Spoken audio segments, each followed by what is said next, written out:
to thank you guys again for joining us for today's webinar on real estate selling in the new norm. Okay, so if you guys have any questions, remember there's a Q&A button below the Zoom meeting app. You guys could put your comments down below and we will answer all those questions towards the end, so that way there's no interruptions, because maybe throughout the presentation your answers may be your questions may be answered. So let's wait until the end and then we'll answer all the questions coming in.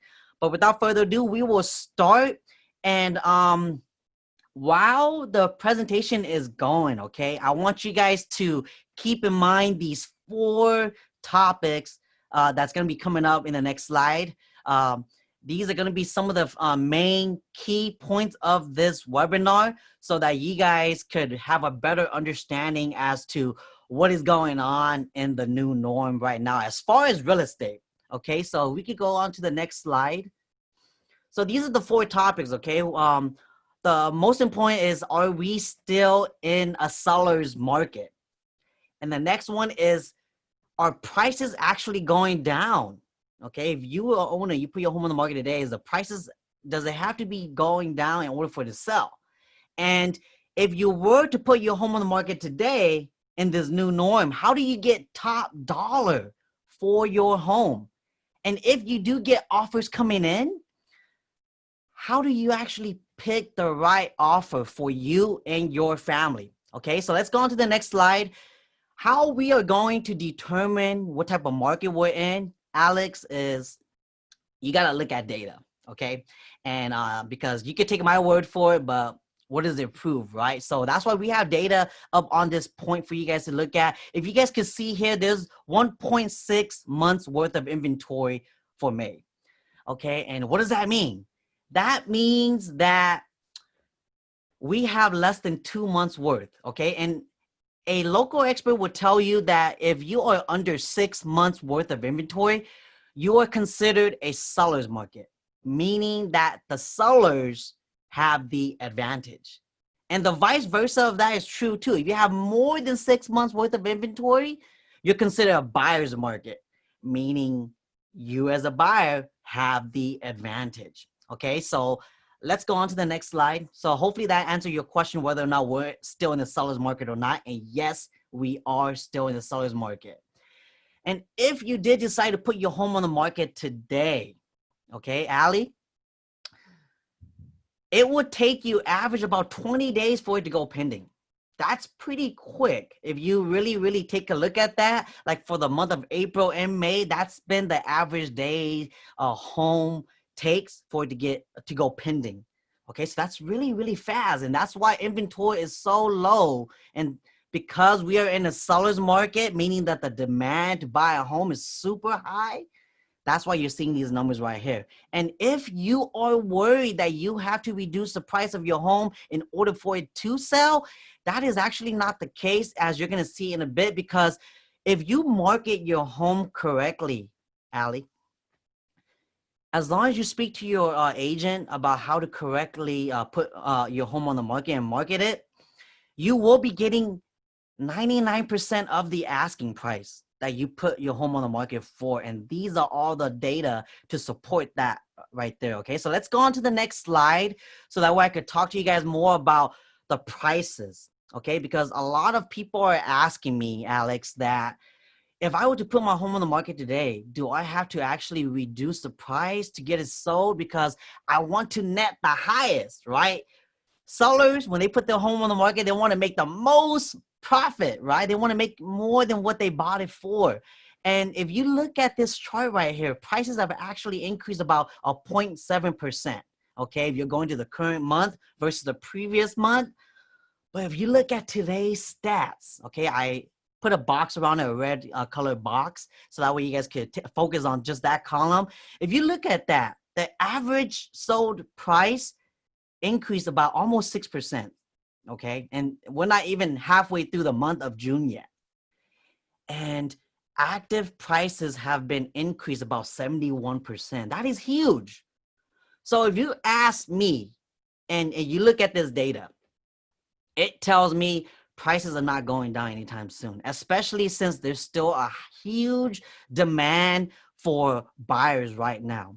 Okay, so let's go on to the next slide so that I can talk to you guys more about all the data that I just shared with you guys. Okay, because we are in a seller's market right now, homes for sale have increased about 1.2%. But I'm going to talk about that in a little bit after I go over all this data with you guys, okay? Because if you guys look at the green box that I outlined for you guys, new homes coming on the market have increased about 12%, okay, which is good. You know, people are starting to get the gist that, you know what, people are still selling their home in this pandemic. So, you know what, I need to get on the train as well, too. So you see that increase. And below that, you see that homes that's being sold actually went down almost 2%, okay? Homes getting sold. And homes getting in contract did increase about 46%, meaning that the home is not sold yet, but it is in the process of selling because it's in contract with the buyer and anything can happen. Okay, there's a 50-50 chance that it could come back on the market and be considered active or for sale again. And that's why you see the for sale numbers going up 1.2% is because the homes that comes back on the market gets put in to the data as a home that's for sale. And if you look, okay, I also outlined a red box next to that. If you guys can look, it says current month versus the same month last year. What do you guys notice? There's a decrease on the homes coming on the market. There's a decrease of home being for sale. There's a decrease of homes selling. There's also a decrease of homes getting pending. Why is that, Chia?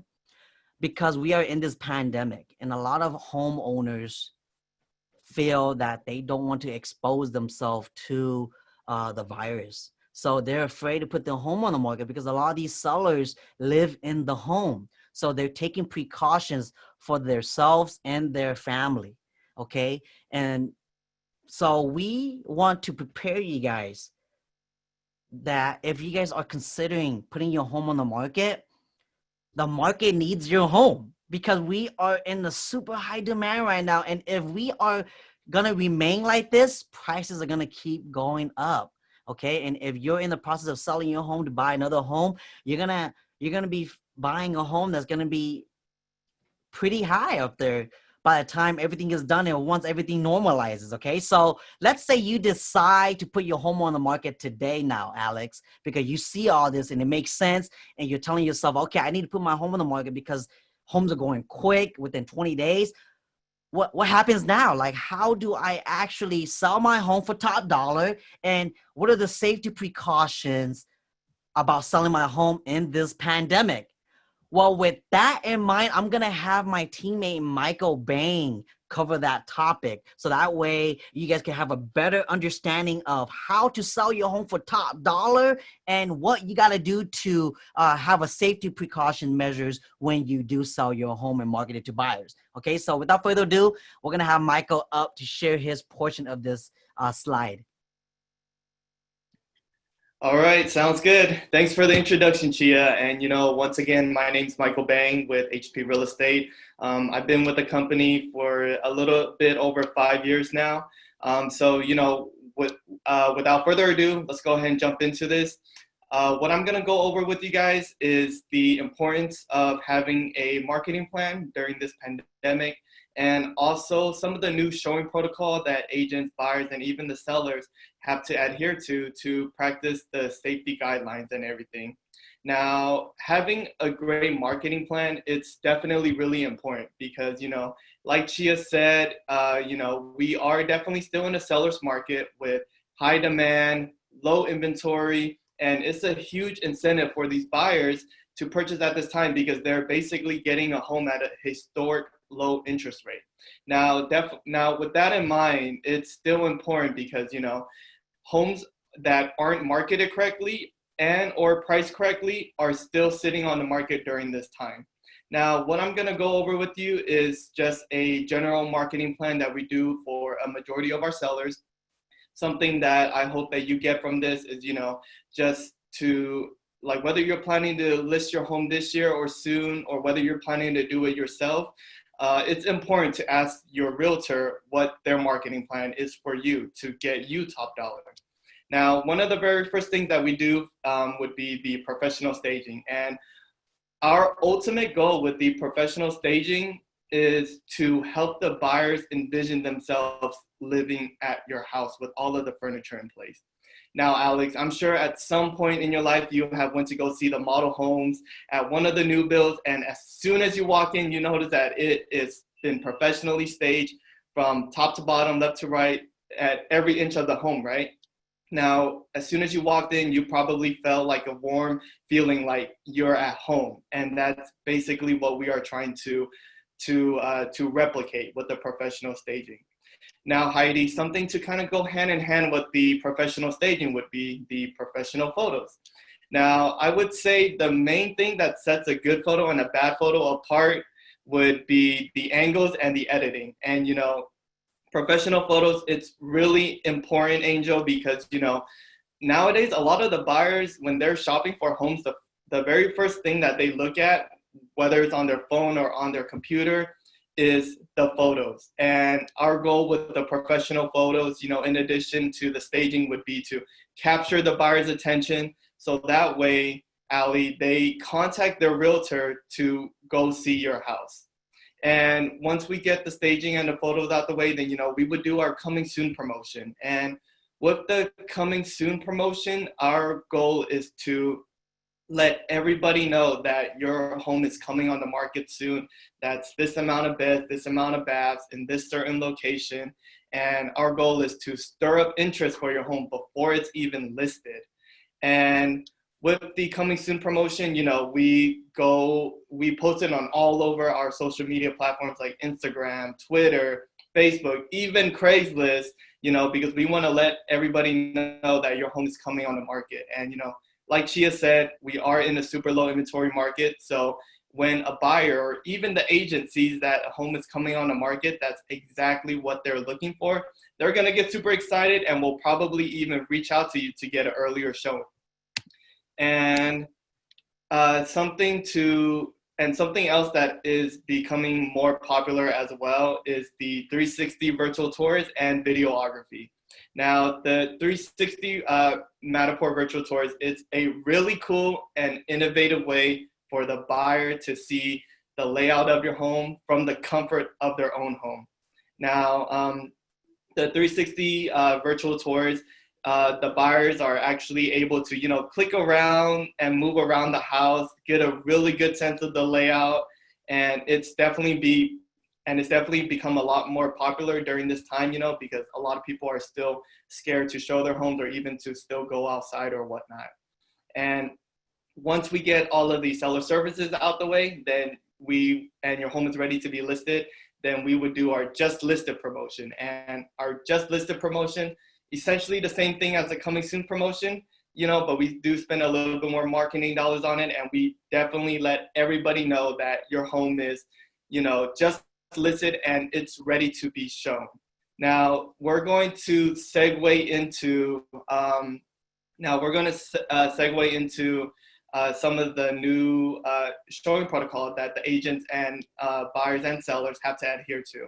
Now, showing your home during this pandemic, it's definitely allowed. It's definitely doable. You know, it's just more hoops and hurdles that everybody has to go through in order to adhere to the safety guidelines.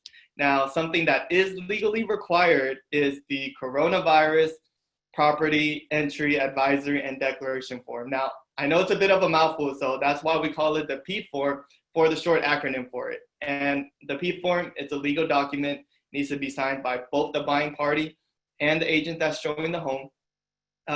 And what it basically says is that they are assuming the risk of entering your home during this time, and also they are not experiencing any symptoms of COVID-19.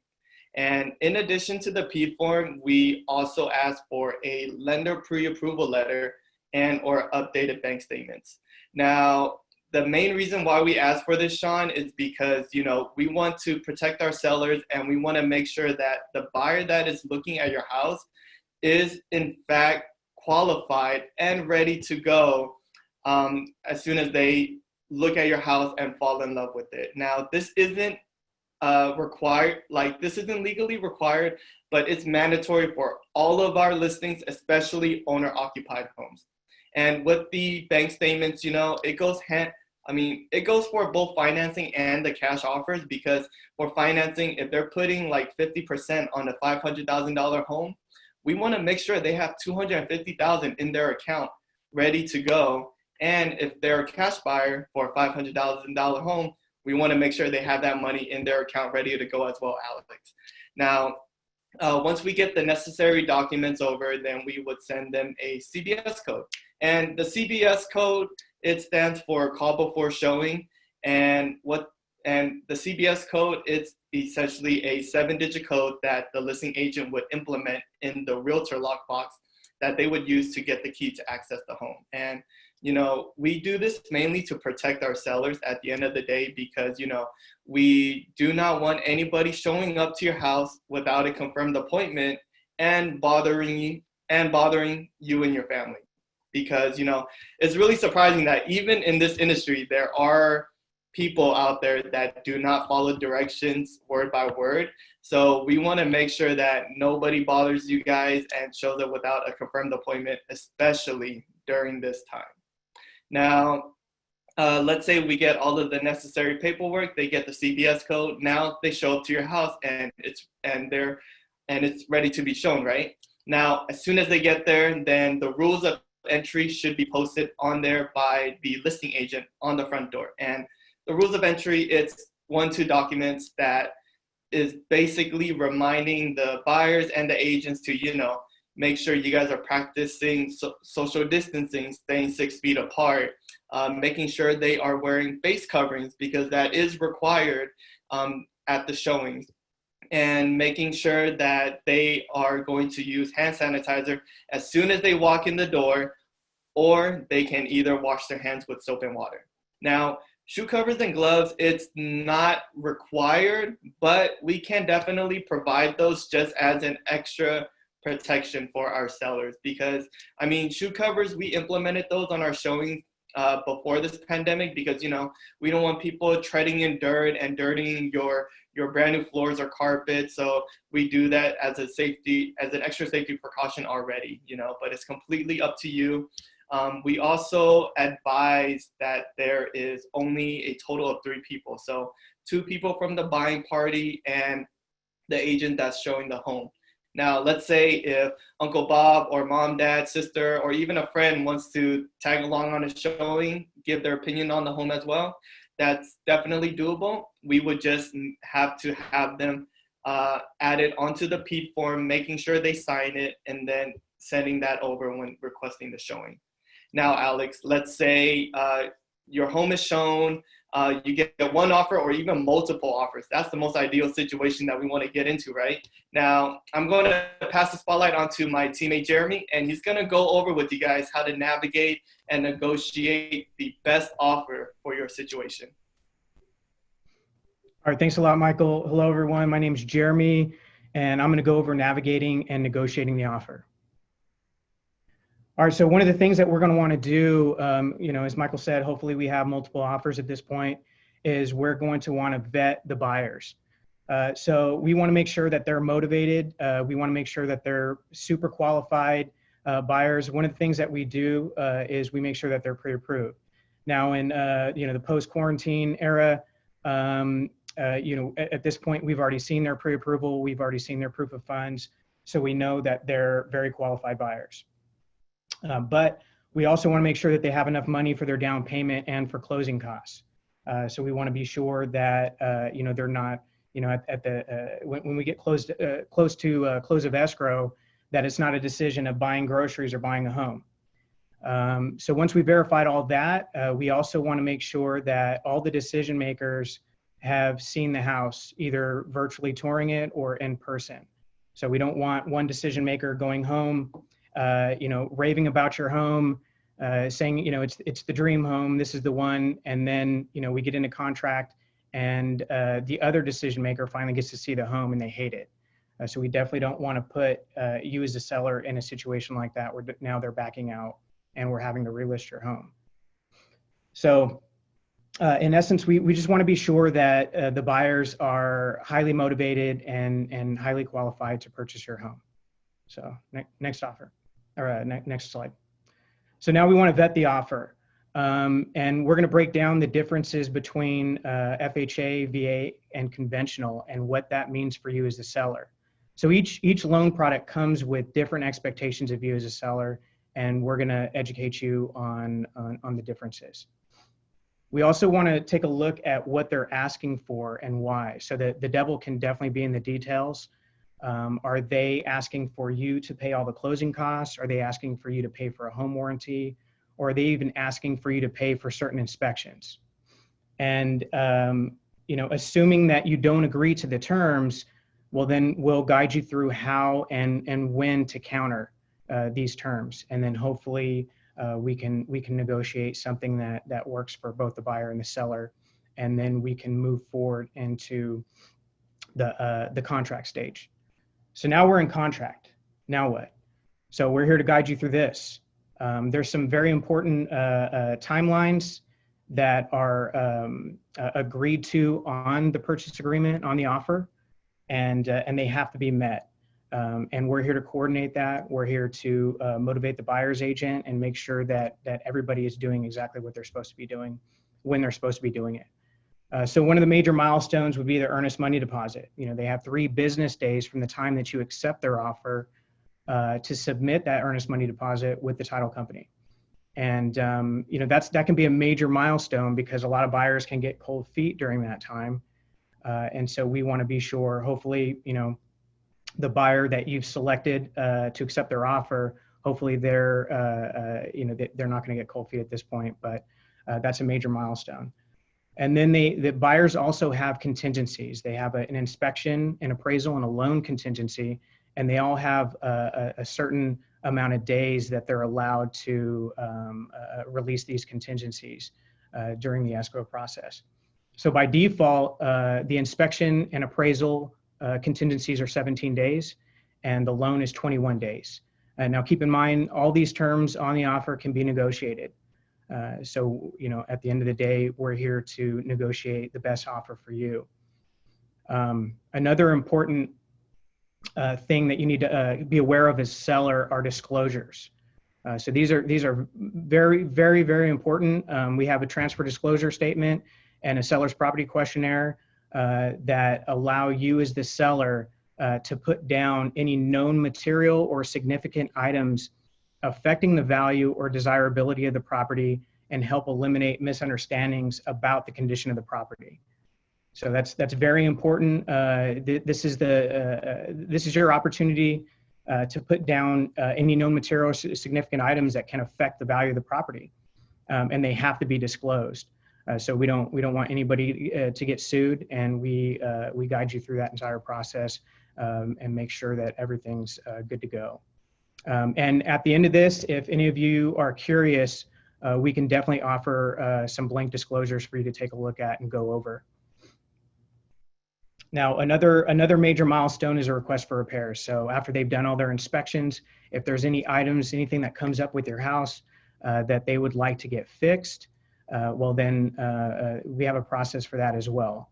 So they'll submit a request for repairs, and we can deal with it one of 3 ways. We can either provide them a credit so they could do the repairs themselves, or we could do a reduction in the purchase price if it's agreeable, or you could do the repairs yourself.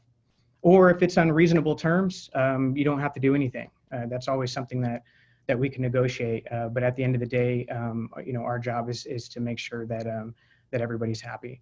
And one way that we can do that is by getting quotes for you. We can refer you to contractors and handymen. At the end of the day, our goal is to help you save money and have a smooth close of escrow. And then another major milestone would be the appraisal. Sometimes appraisals can come in low. Now, if we've priced your home right, the likelihood of that happening is slim. But appraisers are their own beast. So they're a middleman. They're a neutral party, and they sometimes they do what they want. So and they can come with conditions as well, depending on the type of loan that the buyer is using. Sometimes it can come with conditions that, or repairs that are necessary before the bank will fund the loan for the buyer. And at the end of the day, you know, we hopefully have a strategy for everything. We're here to advise you and inform you so that you can make the best decision for you and your family for the sale of your home. And that's all I have. I really appreciate your time. We're now going to move into the Q&A portion. So hopefully you guys have some questions for us. Thank you. All right, I told you guys it wasn't gonna take too much of your time, okay? So we did have some questions come in the chat and in the Q&A. I'll go over the first one first. From an anonymous attendee, they asked, "What does pending mean?" So pending means that the moment you put your home on the market and the seller or you accept an offer, it goes pending. That's what pending means. It doesn't mean that it's sold. It also does not mean that it's for sale anymore also, because you're in contract now with a buyer and you guys are working to get it closed and sold and transfer the deed over to the new buyer. But anything can happen during this stage, like what Jeremy mentioned on his portion, is that's why you want to vet the offers coming in. You don't just want to necessarily choose any offer that comes in, because not necessarily the highest offer price is going to be the best offer. That's why we like to say choosing the best offer for you is going to be more important, because they could submit a $100,000 over asking price offer for your home, but does it make sense? Are they going to be able to close on that? Do they even have the necessary funds, like what Michael mentioned in his portion, to even close on your home? So this is where vetting the offer comes in. So that's what pending means, okay? Another question that came in is, how can you find good deals during seller's market? A good deal as a investor. Okay, so maybe I'll let Michael share this and answer this question for you, anonymous attendee. What do you think is a good deal as an investor, Michael, in this market? I mean, honestly, a good deal for investor, it really depends on the investor and what their costs are. You know, like for example, I have one investor that I'm working with right now, and she is basically doing private financing, but the cost and everything is high. So she would need to get a home at like 70 to 75% after repair value in order to make it work for her. So let's say, for example, if the home, after fixing up and everything, she could sell it for $300,000. She would have to get the home around the low $200,000 mark just to make it comfortable for her. But if, let's say, I have a cash buyer who has the funds and is ready to make the move on it, his ideal investment may be a little bit different, you know. So he may be happy if he gets the home at $250,000 or $260,000 because he doesn't have too much lender cost. Yeah, I'd also like to include, if you're looking for a deal, you're probably wanting to look at homes that nobody else is wanting, because they come with a lot of necessary repairs. They've been on the market for a long time. Those are all homes that we might be able to negotiate a better deal depending on the seller's current situation and motivation. So to find a good deal in a market like this, you know, there's lots of ways you could do that. There's investors that are actually finding good deals through the MLS, which is the multiple listing service website. And if you find a home like that, if you have a realtor that's working with you right now that are sending you these type of listings, they do exist, but then you probably have a lot of competition. And so we have a lot of investor clients that are actually that are still selling homes right now and finding deals off market. Okay. Of course, everybody likes to say that buying a home that's off market is going to give you the best bang for your buck, right? Because you're negotiating directly with the seller. But depending on how you find those owners, it's going to be entirely up to you. I know that we don't dive too detail on that, but that's something I think you could probably look up on your own as well. So hopefully that answers your question. The next one that came in is how long does it take now to close a house in contract? Okay, so you guys saw the data. It's average a home goes pending within 20 days. Okay, but Jeremy, like, how long do you think it actually takes for a home to close? Typically, in the COVID-19 era, we're looking at probably about 30 days. 30 to 45 days is what lenders like to say. So I know a lot of things have changed, and a lot of things are constantly changing, as far as how long it takes for a lender or bank to fund a loan. Alex also put down in the chat session that does this market apply to all markets or all regions? And no, because the data that I showed you guys in the beginning of this presentation, Alex, is based off of Sacramento County.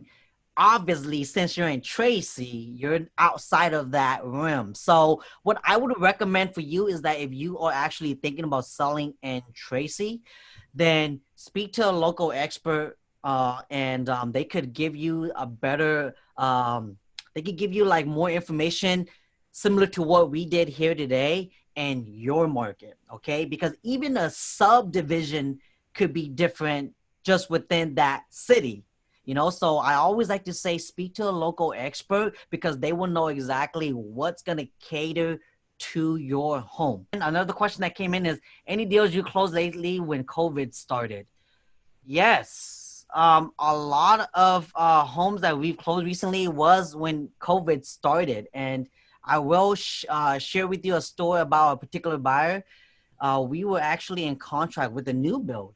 Okay. And when COVID hit, everybody stopped buying. A lot of people lost their homes and a lot of people lost some of their work hours. So now they can't qualify for the same amount they did previously. So therefore they had no choice but to cancel. And so what this did for the new build community at that time was it made a lot of the homes around that underappraised. So we were able to get a good deal for that buyer, because then the appraised value happened after COVID hit. And because during that time, a lot of builders saw that they were putting a lot of their homes back on the market due to this scenario, they did not want that to keep being a domino effect. So what they did was we actually were able to negotiate down the price for that particular buyer and got them a good deal as a first-time home buyer buying a new build. Okay, and Jeremy, do you have any other stories that could apply to that as well? I know there was a lot of chaos in the market, right during the quarantine, right when COVID-19 first hit. We have seen a lot of things kind of mellow out since then. So I don't have any specific stories to tell you. We have closed on several homes during the quarantine, and even now, I had a house close this week, and one that'll close next week. What about you, Michael? You have anything going on that happened during COVID that might have changed? Well, we just listed one of our clients' home right when COVID hit. So it was a bit of a scare at first, but we, like, the home was vacant, so we did professional staging, did the photos, and essentially we were still able to get the seller a really solid offer within the first week. So I mean, I would say it really affected a lot of the buyers too, because they were scared and a lot of them lost their jobs. So I did have a few deals fall out because of that, but it's completely understandable. Yeah. Yeah. Another question from Angel is, she has a friend who wants to buy, but needs to sell first or wants to sell first. How do they start? I would recommend, Angel, that your friend talks to a local expert where you're from and first strategize like what the intention really is. Like, why are you selling? Are you selling because you need to move to another town? Are you selling because you want to upgrade? Are you selling because you need to downgrade? There's a lot of ways you can attack this, but that's what I would do first is talk to a local expert in your market to determine what you should do first as a seller, because when you do that, right, a lot of new builds right now or even sellers are not even entertaining offers that are coming in from a buyer that needs to sell their home first, right? Because they're afraid that what if they don't sell their home, and then now I have to hold on to this contract from this buyer for months, and I'm exposing myself to the risk of getting the virus, etc. Okay, there's many scenarios that could play into this. So what I would suggest you do is have your friends speak to a local expert in their market to find out exactly what they need to do to start the process. But of course, you definitely need to sell your home first. Many times, I think what buyers do is they go and look at a home first without even getting pre-approved or talking to a local lender. And correct me if I'm wrong, Jeremy, but then they go out and they take a look at a home, and then now they're in love with the home, and they try to submit an offer, and the seller tells them, you don't have a pre-approval letter. And then you tell them, okay, let me go get one. But in order for your pre-approval letter to be qualified by a lender, it's going to say on your letter, subject to appraisal, subject to you selling your home. And now when you present that offer, the homeowner of that home that you fell in love with may not want to accept it because they see that clause on there now. So now it may take you months. And in this market where homes are going pending within 20 days, they're most likely not going to wait for your home to sell in order to accept your offer. So it's probably best that you speak to a local expert first and strategize how you can sell your home first, because it just needs to go pending in order for your offer to be strong when you're submitting it on a home that you're planning on buying. Correct me if I'm wrong, Jeremy. No, you're absolutely right. And one of the first things I always advise potential buyers, even sellers, is to be sure that you speak with a good lender and make sure that you're fully approved and qualified to move wherever it is that you're going to be moving to next. So you don't want to be in a situation where you're selling your home, but now for whatever reasons you're unable to purchase a better home. So you want to make sure that you have all your ducks in a row and you have everything ready and set to go before you put your home up on the market. Michael, there's a question that came in. I'll let you answer this. It says, how do you find the best mortgage broker? So to find the best mortgage broker, I mean, we definitely have partner lenders that we do work with that we can connect you with. If you are definitely interested in getting the best deal, the best rate, and to see who could help you the most, we would, recommend talking to multiple lenders at the same time. And if they were to pull your credit, it'll just count as one pull and it won't count for multiple pulls as long as you are doing it within a certain amount of time. So if, let's say, for example, you are ready to talk with lenders today, I would recommend talking to maybe like 1, 2, maybe even 3 lenders and, tell them your scenario. And then if they pull your credit, it's just going to count as one hit. So it's not going to affect your credit too much. And that way, you could compare apples to apples and see which lender would be the best fit for you.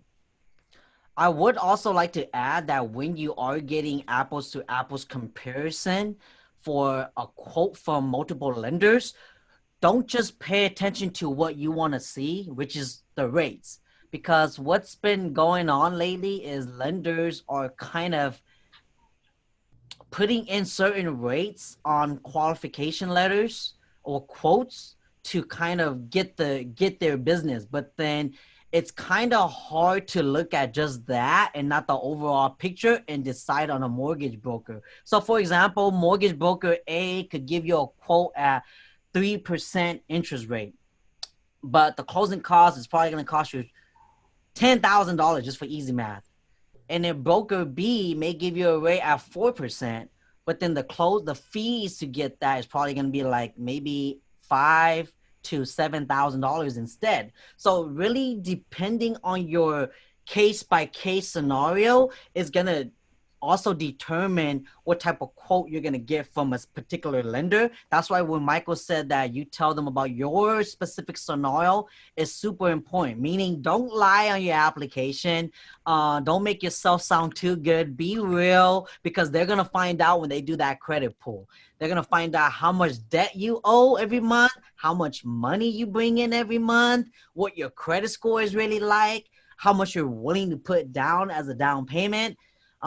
So be honest about all of these figures with the lenders that you're getting a quote from. So that way your quote could be as accurate as possible, because the last thing you want to do is get a quote from mortgage A, but then you told a different scenario to mortgage B. So now both the quotes are totally apples and oranges. You don't want to do that. Be honest and just be upfront, because they're actually utilizing their own resource to run your credit and do all these approval qualifications for you. So they're actually losing money, but they don't actually get paid until you use their service to actually buy a home. So take that into consideration. Like what Michael said earlier, we do have a few mortgage brokers, lenders that we partner with in-house. And if you guys want to know more information, because we are not loan officers, we can't talk too in depth about rates or anything like that. So we still highly recommend that you speak to one of our partner lenders to find out exactly what your scenario looks like.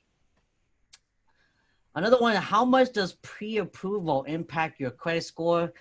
Again, because we're not lenders, we don't know exactly what the numbers are. Maybe 2 to 3 points, maybe 10 points, depending on how much inquiries you've gotten already. Because maybe today you got an inquiry pull from a credit card application or an automobile. Then tomorrow you do a mortgage application, the pool is going to be different now because of the duration. So because I'm not a financial expert on that and I'm not licensed to talk about that, I would suggest you speak to one of our local partner lenders to know more in depth about that. So that way they could answer your question catered to your situation. Hopefully that helps. Can you post a link to your mortgage brokers? Yes, so we could definitely share some of those contact informations with you guys when we send out the emails out for the recording and the PDF that we're gonna give to you guys. Again, thank you guys for coming onto this webinar. I'll answer like one more question and then we're gonna end this, because again, I want to honor all your times and I don't want to take too much of your Saturday because it's gonna be noon and man, there's so many things to do today. Okay. So the other one is, do sellers shoulder the marketing costs, photos, etc. Matterport? Oh, okay, that's a good question. So, Michael, does the seller pay for all the marketing costs when they put their home on the market with a local expert such as us? So if you were to list your home with us, you do not pay anything additional on top of the commission that we agreed upon. So all of the marketing, the photos, staging, and if we were to do the Matterport virtual tour video, all of the marketing costs, we take care of. So the sellers do not pay anything additional besides the commission that was agreed upon at the listing appointment. But some of the other agents, like every agent operates differently, but this is just how we operate. So, the next agent you may ask, they may ask you to shoulder it or they may take care of it as well.